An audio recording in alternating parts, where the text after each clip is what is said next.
The Red Lotus operates on one unbreakable rule. If you witness an execution in the VIP room, you don't leave alive. Jessica J. Cole knows this. She's survived 8 months as an invisible waitress in Seoul's most dangerous gambling den by keeping her eyes down and her mouth shut.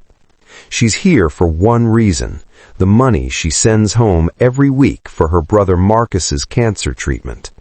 But tonight, while clearing champagne glasses from a private suite, she steps through the wrong door at the wrong time. She sees Yoon Tae-gyeom, the Ghost King, pale and elegant in his tailored black suit, standing over a body, a suppressed pistol still in his hand. Blood pools on white marble. Their eyes lock. He should kill her. Protocol demands it. But Tae-gyeom doesn't reach for his gun.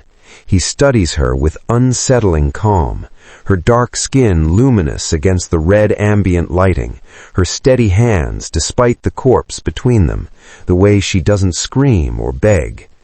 "You have 60 seconds to convince me why you should live," he says, his voice a cold blade.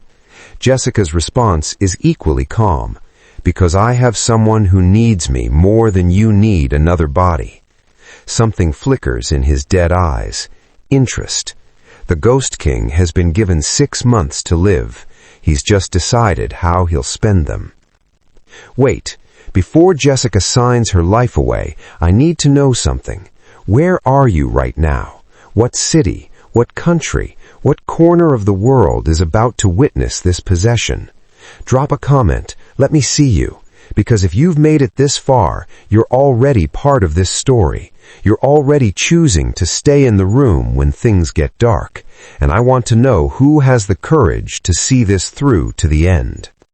24 hours after the execution, Jessica sits in a leather chair that costs more than her yearly rent, staring at 3 lawyers in identical charcoal suits. They don't look at her. They look at Tae-gyeom, who sits behind a desk of black obsidian, perfectly still except for the slow rotation of a fountain pen between his pale fingers. The office overlooks Seoul's glittering skyline, but Jessica can't stop staring at the contracts spread before her like cards in a lethal game. The companion agreement, the lead lawyer announces in clinical Korean, then switches to English for her benefit. Duration 6 months from date of execution. Compensation, full medical coverage for Marcus Cole, including experimental treatment at Massachusetts General Hospital, relocation costs, and ongoing care. He slides a tablet across the desk. Jessica's breath catches. The wire transfer confirmation is already complete. $860,000. Sent 3 hours ago. "You paid before I agreed?" Her voice is steadier than her hands. Tae-gyeom's obsidian eyes don't blink. "I don't make offers I'm not committed to keeping." She reads every line. The language is brutally clear. She'll live in his residence, leave only with escort, submit all external contact for approval. Her meals, her schedule, her movements, all subject to his discretion. But there's no clause about sexual services, no euphemistic language about physical availability, just the word that appears 17 times throughout the document: exclusive. The companion shall remain exclusively available to the principal for the contracted duration, she reads aloud. Her dark eyes lift to his pale face. Available for what exactly? My time. His voice is soft, dangerous. My space, my attention. He stands, moving around the desk with that predatory grace. "I'm not buying a whore, Jessica. I'm buying companionship from someone who isn't afraid to be in the room when I'm dying." The lawyers gather their tablets and exit without being dismissed. The door clicks shut. Jessica is alone with the Ghost King and a pen that feels like a loaded gun. Tae-gyeom stands behind her chair. She feels his presence like winter air on her neck. "If I sign, Marcus gets everything," she says. "If I don't, The money stays, he interrupts.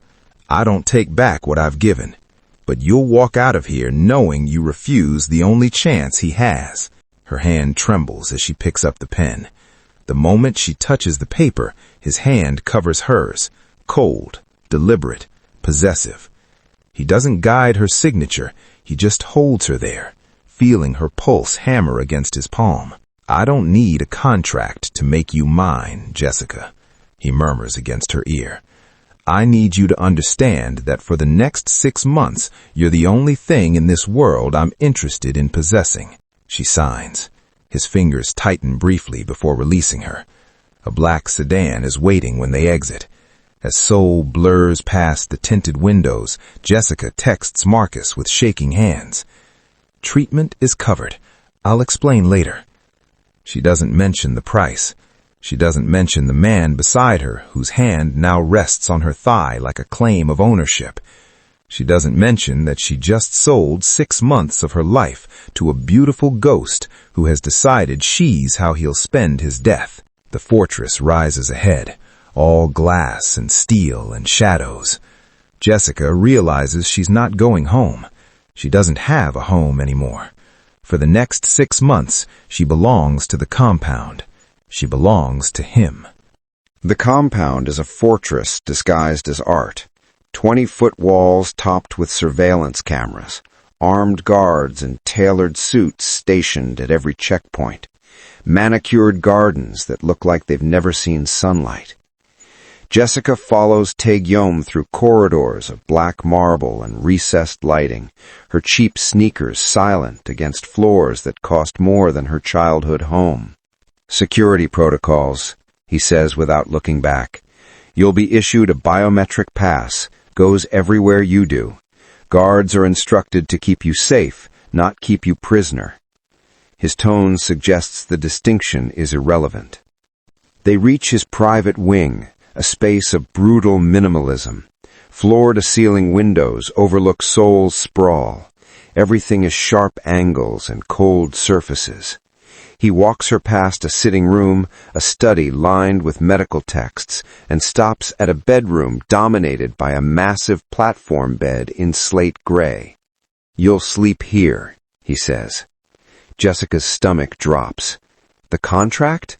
Doesn't mention sleeping arrangements, I know. He moves to the window, hands in his pockets, silhouetted against the city lights. I don't sleep much anymore. But when I do, I want to know you're close. I'm not your sex slave. The words come out harder than she intends. Tae-gyeom turns, and for the first time she sees something almost like hurt flicker across his pale features. I don't want a slave, Jessica. I want companionship. I want someone who isn't afraid to be in the room when I'm dying. His obsidian eyes hold hers. Everyone else looks away. Everyone else pretends. I bought 6 months of honesty. That's all. He shows her the bathroom, all glass and chrome, and a walk-in closet already filled with clothes in her size. Your things from the apartment will arrive tomorrow, he says. Then he leaves her alone in his bedroom, closing the door with a soft click that sounds like a cell locking.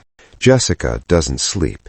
She lies rigid on one side of the enormous bed, listening to the silence of the compound.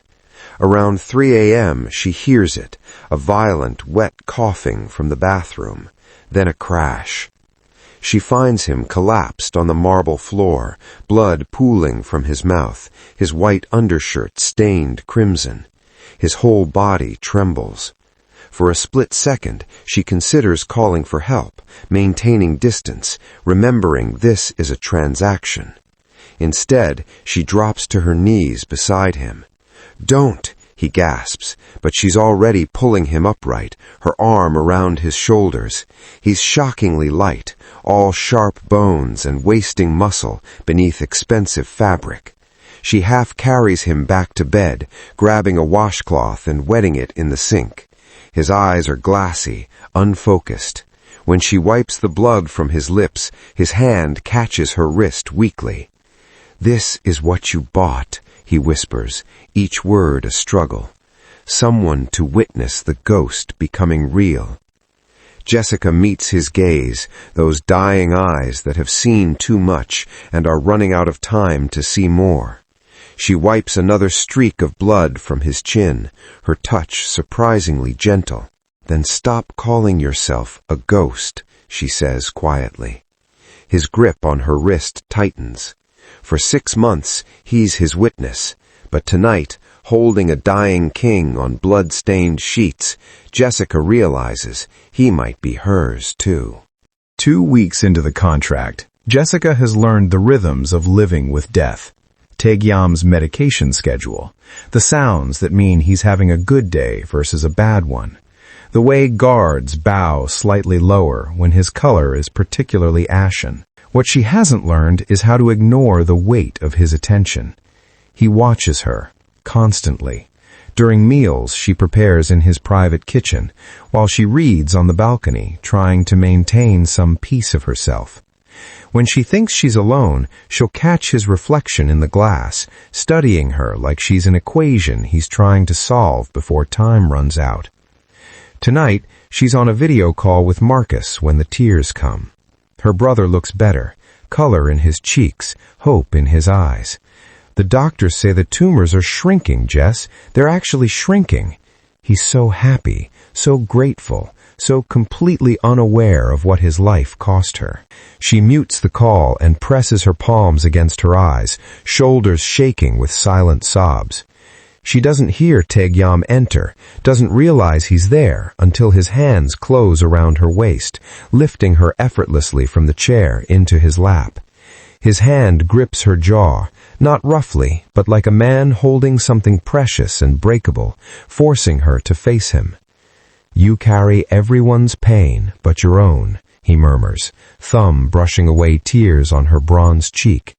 His obsidian eyes are devastating up close. "For 6 months, let me carry yours." Then he kisses her. It's not gentle, it's not asking permission, it's desperate, possessive, the kiss of a man running out of time who's finally found something worth the hours he has left. Jessica should pull away, should maintain boundaries, should remember this is a transaction. Instead, she kisses him back with equal desperation, her hands fisting in his shirt, pulling him closer. They stumble to the bedroom, shedding clothes between hungry kisses. His body is a map of scars and wasting muscle, pale as death against her deep bronze curves. She traces the evidence of his illness, surgical scars, needle marks, the hollows where flesh has surrendered to disease.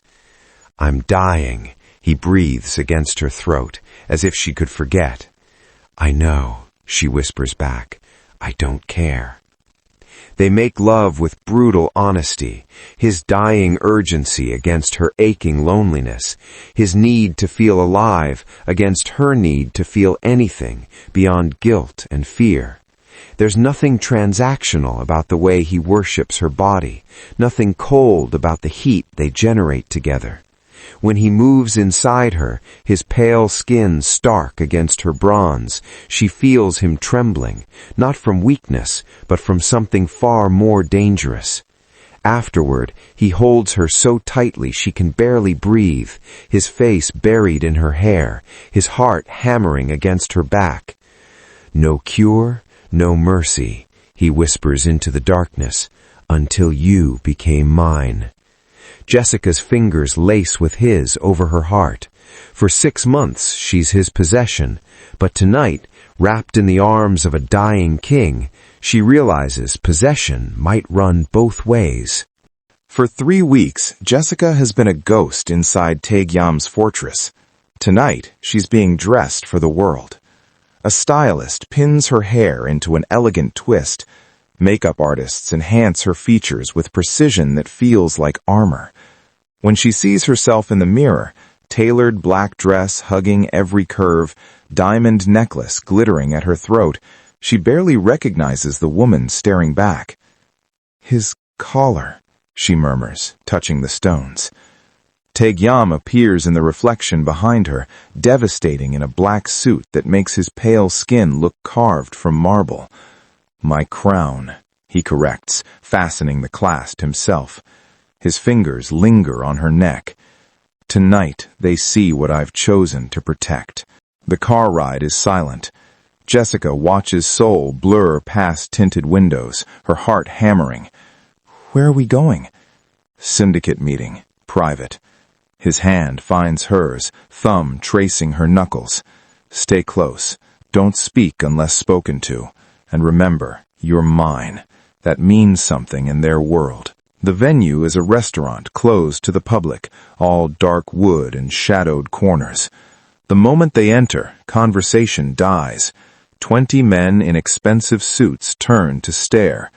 Jessica feels their assessment like knives, her dark skin, her foreign features, her hand in the Ghost King's grip. These men know Tae-gyeom is dying. She can see it in their circling gazes, the way they measure him for a coffin while pretending respect. Tae-gyeom leads her to the head of the table, pulling out a chair beside his own. The gesture is deliberate, provocative. An underboss shifts uncomfortably. Yoon-si, this is family business. Sit. One word, spoken softly, and the room obeys. Tae-gyeom doesn't sit. He stands behind Jessica's chair, one hand on her shoulder, claiming her publicly, irrevocably. I called you here for one announcement. When I die, Jessica Cole will oversee my charitable foundation. Hospitals, orphanages, legitimate holdings worth $4 billion. She answers to no one but my successor. The room erupts. Outrage in Korean, too fast for Jessica to follow, but the tone is unmistakable. An underboss, fat-faced and red with fury, slams his hand on the table. She's a foreign whore, not family. You insult us by... The gun appears so fast, Jessica doesn't see Tae-gyeom draw it. One moment, his hand is on her shoulder. The next, the suppressed barrel is pressed against the underboss's forehead, cold and absolute. She's my choice, Tae-gyeom says, voice dropping to something sub-zero. Question it again, and you won't live to see my funeral. The silence is suffocating. Blood drains from the man's face. Tae-gyeom holds the gun steady for 3 eternal seconds, then holsters it with the same terrifying calm. Meeting adjourned. In the car, Jessica's hands shake so violently she can't fasten her seatbelt. You just made me a target, every one of them. Tae-gyeom's hand covers both of hers, stilling the tremors. His obsidian eyes are fierce, possessive, utterly certain. I made you powerful. There's a difference. He pulls her against him, lips brushing her temple. Let them try to touch what's mine. I'm dying anyway. I have nothing left to lose and everything to burn. It happens during a conference call. Jessica is in the kitchen preparing his medication when she hears the crash. China shattering, a chair toppling, then a sound that stops her heart. Tae-gyeom choking on his own blood. She finds him collapsed beside his desk, convulsing, crimson spreading across the white marble like spilled ink. His eyes are rolled back, foam and blood bubbling from his lips. Jessica's hands shake so badly she can barely dial the private number he made her memorize. He's seizing. There's so much blood. The doctor's voice is calm. Ambulance is 3 minutes out. Turn him on his side. Don't let him choke.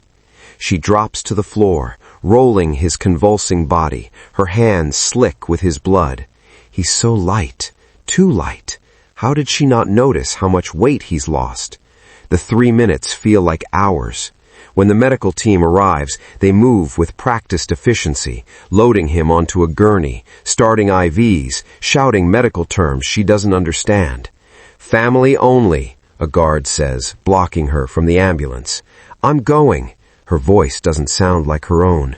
At the secured medical facility, a private hospital that looks more like a fortress, Jessica sits in a waiting room of leather and silence. 48 hours blur together. Doctors come and go with updates she barely processes. Critical condition, internal bleeding, organ failure, complications. She doesn't eat, doesn't sleep, just sits with blood dried on her hands, waiting for permission to see him. When they finally let her in, Tae-gyeom looks like a corpse. Tubes snake from his arms, monitors beep in mechanical rhythm, and his skin has gone translucent, blue veins visible beneath like cracks in porcelain. But his eyes are open, watching her. Jessica crosses to his bedside, fury and terror warring in her chest. "There's an experimental treatment. Your doctors mentioned it. Why won't you try it?" His voice is a rasp, barely audible over the machines. "Because I don't want to spend my last months being dissected by doctors, poisoned by chemicals, dying by inches in a hospital bed." His fingers twitch toward her. "I want to spend them with you." Something breaks inside her. Jessica climbs carefully into the narrow hospital bed, avoiding IVs and monitor wires, and presses herself against his side. "Then fight!" she whispers fiercely against his shoulder. "Not for more time, not for a cure. Fight because I'm asking you to." For the first time since she's known him, Tae-gyeom's control shatters. His body trembles against hers, not from illness, but from something far more devastating. He buries his face in the curve of her neck, and she feels wetness on her skin that isn't blood. "I don't know how to hope anymore, Jessica," he confesses, voice breaking. "I don't know how to want to live." She holds the Ghost King while he falls apart in her arms, her fingers threading through his hair, her lips pressing against his temple. "Then let me hope for both of us," she breathes. "Let me want it enough for two." His arms tighten around her waist, clinging like she's the only thing keeping him tethered to the world. Maybe she is. Tae-gyeom returns to the compound after 5 days in the hospital, moving like a man made of glass. The experimental treatment hasn't started yet. Doctors need him stabilized first. Jessica watches him navigate stairs with trembling legs, watches guards pretend not to notice their king dying in slow motion. "Garden," he says on day 3, voice thin. "You need air. 15 minutes. It's the first time he's let her out of his sight since the collapse. Jessica walks the manicured paths between armed guards, breathing in Seoul's polluted air like it's freedom. She's examining winter roses when the cloth covers her mouth, chemical sweet, suffocating. The world tilts, goes dark. She wakes to cold, concrete floor, the acrid smell of industrial decay. Her wrists are zip-tied to a metal chair in a warehouse that looks abandoned, except for the 5 men in expensive suits watching her like vultures over carrion. Min Seok-jin steps from the shadows, 50s, scarred jaw, eyes like a shark. Jessica Cole, the Ghost King's final mistake. He circles her slowly. He's dying. His organization is fracturing, and yet he wastes his last days on a foreign whore.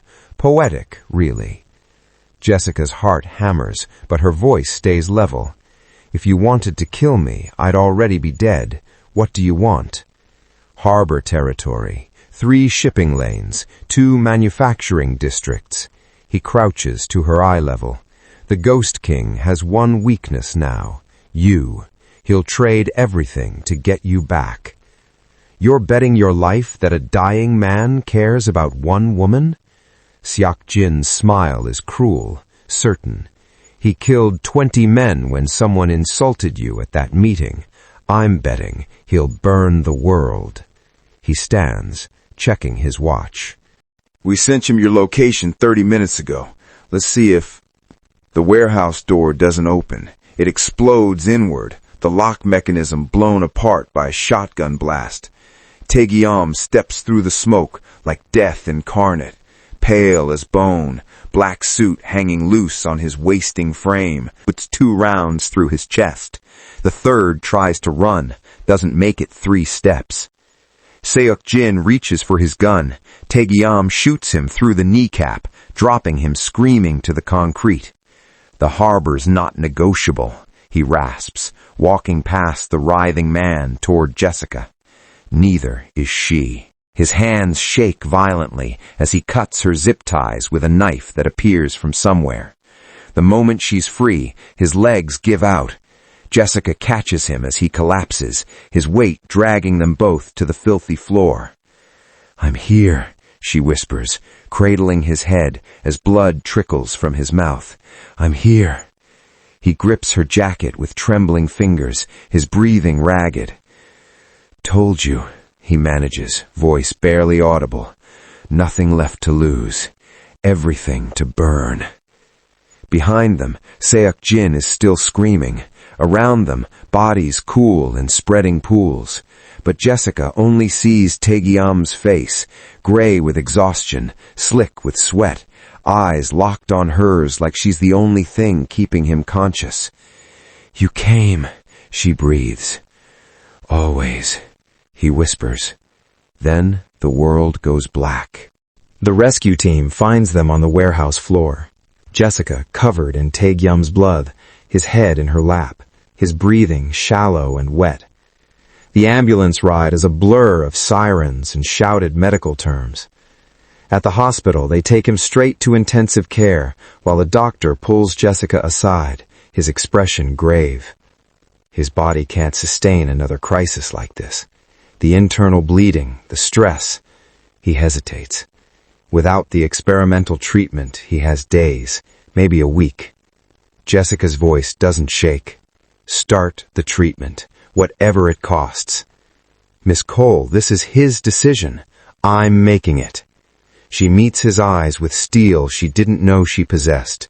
"Start the treatment, now." The protocol is brutal. Chemo-like infusions that poison him cell by cell. Bone marrow extractions that leave him gray and trembling. Constant monitoring, constant pain, constant degradation of the man who built an empire on control. Jessica watches through observation glass as they insert lines, inject compounds, reduce the Ghost King to a body fighting its own extinction. When Tae-gyeom finally regains consciousness 2 days later, his eyes find the IV poles, the monitors, the machinery keeping him alive. Then they find her. Fury transforms his pale features. "What did you do?" His voice is a rasp of betrayal. Jessica stands from the bedside chair, arms crossed. "I saved your life. You had no right." He tries to sit up, but the lines tether him.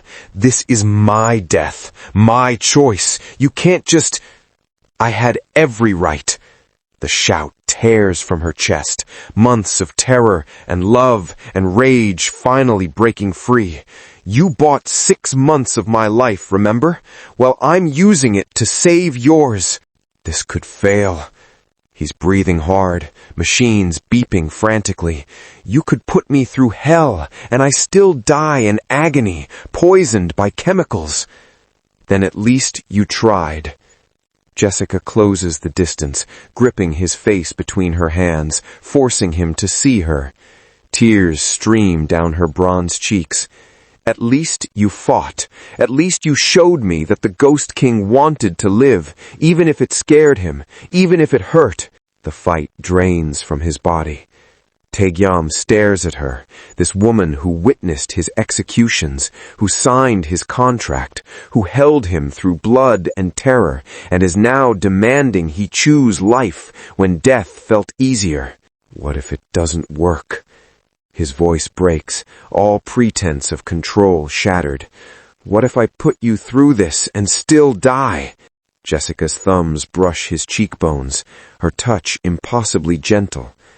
"Then I'll be there when it happens, and you'll die knowing you tried, that you wanted to stay." His hand rises, trembling, catching hers against his face. For the first time she's known him, tears spill down the Ghost King's pale cheeks. "Only because you made life worth living," he whispers. Only because of you. She climbs into the hospital bed, careful of his lines, and holds him while he breaks. Outside, Seoul glitters in indifferent beauty. Inside, a dying man chooses to fight, and the woman who was never supposed to matter becomes the only thing that does. 3 weeks into the experimental treatment, the impossible happens. Dr. Kang enters with scan results, his expression carefully neutral in the way doctors practice when delivering news that could shatter or save. The tumors are shrinking, not dramatically, but measurably. Your blood work is stabilizing. Tae-gyeom doesn't react, just stares at the films like they're written in a language he's forgotten how to read. But Jessica feels it, the dangerous, fragile bloom of hope unfurling in her chest, hope that terrifies her more than his death sentence ever did. He's moved from ICU to a private recovery room. Color returns to his skin, degree by painful degree. He can sit up without trembling, can eat without vomiting. The Ghost King is clawing his way back from the edge, and Jessica watches it happen from the chair she's occupied for 21 days straight. On the morning of the 22nd day, Tae-gyeom asks her to close the door. "The contract," he says quietly. 6 months ended yesterday. Jessica's heart stops. She'd forgotten. Or maybe she'd deliberately refused to count the days, terrified of what the end would mean. He reaches for a folder on the bedside table, expensive leather, embossed with a law firm's logo. His hands only tremble slightly now. Progress. "I had my lawyers finalize everything." He hands it to her, not meeting her eyes. "Open it." Inside, property deeds to apartments in 3 countries. Marcus's treatment guarantee, extended for life regardless of outcome. Korean citizenship papers with her name already processed. And a bank statement showing an account with $50 million, sole ownership transferred to Jessica J. Cole. "You're free," Tae-gyeom says, his voice steady in a way his hands aren't. "The contract is complete. Everything there is yours with no strings attached, no conditions, no expectations." Jessica stares at the papers, her freedom, her security, her brother's future, everything she sold 6 months of her life to obtain. It's all here, clean, legal, hers. "You gave me 6 months," he continues, finally meeting her eyes. "You stayed through hell, through executions and kidnappings, and watching me bleed on bathroom floors. You forced me into treatment when I wanted to die with dignity." A muscle works in his jaw. "You don't owe me anything more, Jessica. You've paid your debt 10 times over." He looks smaller in the hospital bed than he did in his fortress, pale, scarred, still dying but fighting now, looking at her like she's the sun and he's spent his whole life in darkness. His obsidian eyes hold hers with desperate intensity, and she sees what he's not saying. "Please stay. Please choose this. Please choose me." But he won't ask, won't demand, won't use his power or her guilt or the weight of what they've become to each other. He's offering freedom because he loves her enough to let her go.